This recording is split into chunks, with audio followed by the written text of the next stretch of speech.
just a very visual person on top of being a very physical person. So I had those two paths going, and then upon coming to grad school, I tried to merge both of those in making dance films and making interactive work, bringing tech and dance together.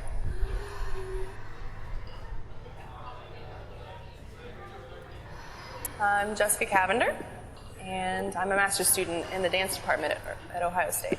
And I'm Hannah Neufeld, and I am an undergrad in the dance department at Ohio State.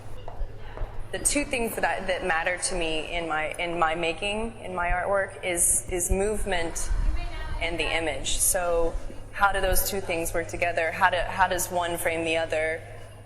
Does the camera move? Does the dancer move in the camera frame? The question is, who's on stage? It's going to a live feed to Instagram. When is the performance? Is Instagram the performance? Are the audience the performers? To try and push that boundary of, its contiguousness with everyday life. That art is not a separate thing that happens in a box. While this is a white box gallery, and they definitely come into the space thinking of art, exchanging performer and audience member and bringing those two people closer together really pushes whether or not art is something that just happens and not something that it always is going on.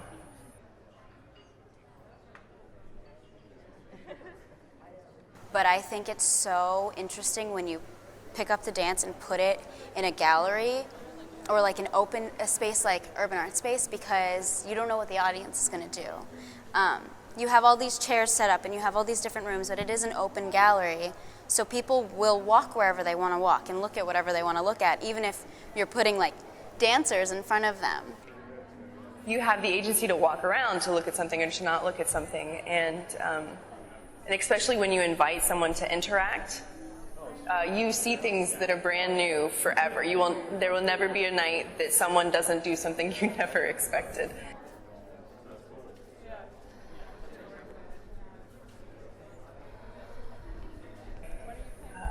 In this, I have been listening and doing some reading and some research about the experience of shame, and I've been going through and connecting these different parts of how people frame shame in their lives and how they try and hide it.